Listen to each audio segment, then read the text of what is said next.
सुदर्शन मोहन शिंदे भाजपा अनुसूचित जमाती मोर्चा प्रदेश महामंत्री महाराष्ट्र राज्यात यांनी नुकतेच राष्ट्रपती द्रौपदी मुर्मू यांच्याशी चर्चा केली आहे। शिंदे यांना राष्ट्रपती द्रौपदी मुर्मू यांनी निमंत्रित केलं होतं।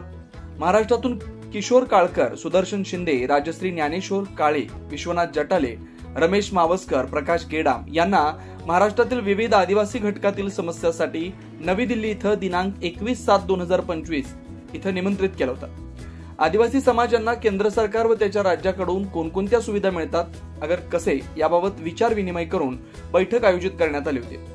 महाराष्ट्रातील निमंत्रित सदस्यांनी आपल्या आदिवासी समाजातील व्यथा महामहिम राष्ट्रपती श्रीमती द्रौपदीताई मुर्मू यांच्याकडे लेखी स्वरूपात निवेदन देऊन सादर केलं। त्यात प्रामुख्याने महाराष्ट्र राज्याचे भाजपा अनुसूचित जमाती मोर्चा प्रदेश महामंत्री श्री सुदर्शन मोहन शिंदे यांनी आपल्या निवेदनात म्हटलंय की महाराष्ट्रातील आदिवासी पारधी समाजावर प्रामुख्याने होत असलेले अन्यायग्रस्त यांना राहण्यासाठी शासकीय भूखंडावरील जागा उपलब्ध करून देऊन ती कायमस्वरूपी कसून खाण्यासाठी वापरात आणावी। आदिवासी पारधी समाजावर इंग्रज काळापासून जो गुन्हेगारीचा शिक्का आहे तो पुसून काढण्यासाठी भारतातील प्रत्येक राज्यात कायदा पारित करावा। पोलीस प्रशासन करून नेहमीच खोटे नाटे गुन्हे दाखल होत असून त्यामुळे राज्यातील अनेक आदिवासी पारधी समाजातील सुशिक्षित बेरोजगार तरुणांना खोट्या गुन्ह्यात अडकवलं जात आहे। त्यामुळे अनेक संसार उद्ध्वस्त होत आहेत, हे कुठेतरी थांबायला पाहिजे। महाराष्ट्रातील आदिवासी पारधी समाजातील प्रत्येक जिल्ह्यात अनेक तरुण तरुणी यांनी उच्च शिक्षण घेऊन पदव्या घेतल्या, परंतु त्यांना नोकरीची संधी नसल्यामुळे त्यांच्यावर उपासमारीची वेळ आली आहे। त्यामुळे प्रत्येक जिल्ह्यात नोकरीची संधी उपलब्ध करून देणं याबाबत निवेदनात म्हटलंय। महाराष्ट्रातील आदिवासी पारधी समाज प्रत्येक जिल्ह्यात लाखोंच्या संख्येत राहत असून त्यांना घरकुलासाठी जागा नसल्यामुळे ते बेघर होत आहेत।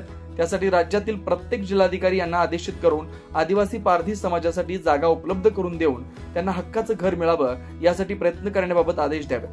महाराष्ट्रातील प्रत्येक जिल्ह्यातील आदिवासी पारधी समाजावरील खोटे नाटे दाखल झालेले गुन्हे शहानिशा करून मागे घेण्यात यावेत, यासाठी प्रत्येक जिल्ह्यातील पोलीस अधीक्षक यांना आदेश द्यावेत।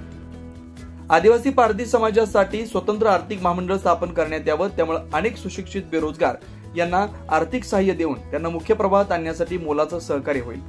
गुन्हेगारी वृत्तीपासून परावृत्त होतील। देश स्वतंत्र होऊन जवळपास 75 वर्ष होत आली, परंतु आदिवासी पारधी समाज आणखी मुख्य प्रवाहात आलेला नाही, त्यामुळे तो जंगलात अजूनही भटकतोय। त्यासाठी तो ज्या सरकारी जागेमध्ये किंवा गायरान जागेमध्ये राहत असेल तर तिथेच 7/12 उतार्यावर त्याचं नाव लागलं पाहिजे, यासाठी उपाययोजना करणं अत्यंत गरजेचं आहे। महाराष्ट्रातील प्रत्येक जिल्ह्यात आदिवासी पारधी समाजातील तरुण तरुणी पोलीस खात्यात भरतीसाठी तयारी करत असतात, परंतु इतर जिल्ह्यातील एसटी प्रवर्गातील उमेदवार आल्यामुळे आदिवासी पारधी समाजातील उमेदवारांची वर्णी लागत नाही। त्यामुळे अनेक वर्षापासून ते नोकरीपासून वंचित आहेत व त्यांच्यावर उपासमारीची वेळ येऊन ठेपली आहे। त्यासाठी प्रत्येक जिल्ह्यातील स्थानिक उमेदवारच असला पाहिजे, यासाठीही उपाययोजना झाल्या पाहिजेत। तसेच महाराष्ट्रातील आदिवासी पारधी समाजासाठी मुख्य प्रवाहात आणण्यासाठी केंद्र शासनाकडून व महाराष्ट्र शासनाकडून जास्तीत जास्त मदत कशी मिळेल याबाबतीतही निवेदनात म्हटलंय। त्यामुळे तसे आतापर्यंत पारधी समाजाचा महाराष्ट्रामध्ये विकास न होण्याचं कारण आणि समाजावर होणार पोलिसांकडून अन्याय अत्याचार न थांबण्याचं कारण पारधी समाजातील आतापर्यंत महाराष्ट्रामध्ये एकही आमदार किंवा खासदार व मंत्री झालेला नसल्यामुळे विधानसभेत कुणीही आवाज उचलला नाही। त्यामुळे समाजाला न्याय मिळवून द्यायचा असेल, येणाऱ्या काळात महामहिम राष्ट्रपती महोदय आपण राष्ट्रपती नामनिर्देशित राज्यसभा सदस्य किंवा महामहिम राज्यपाल नामनिर्देशित विधान परिषद सदस्यपदी पारधी समाजातील व्यक्तीची निवड करण्यात यावी, अशी मागणी महामहिम राष्ट्रपती महोदयांकडे केली। माननीय राष्ट्रपती महोदय यांनी या विषयावर निश्चितच आम्ही विचार करून महामहिम राज्यपाल नामनिर्देशित विधान परिषद सदस्य किंवा नामनिर्देशित राज्यसभा सदस्य घेण्याचा विचार करू, असं आश्वासन महामहिम राष्ट्रपती महोदय यांनी दिलंय। तसेच आपण केलेल्या सर्व मागण्यांकडे काळजीपूर्वक लक्ष घालून तात्काळ वरील सर्व प्रश्न सोडवण्यात येतील, असं आश्वासन माननीय राष्ट्रपती महोदया यांनी दिलंय। त्यामुळे येणाऱ्या काळात पारधी समाज मुख्य प्रवाहात येण्यासाठी मदत होणार आहे।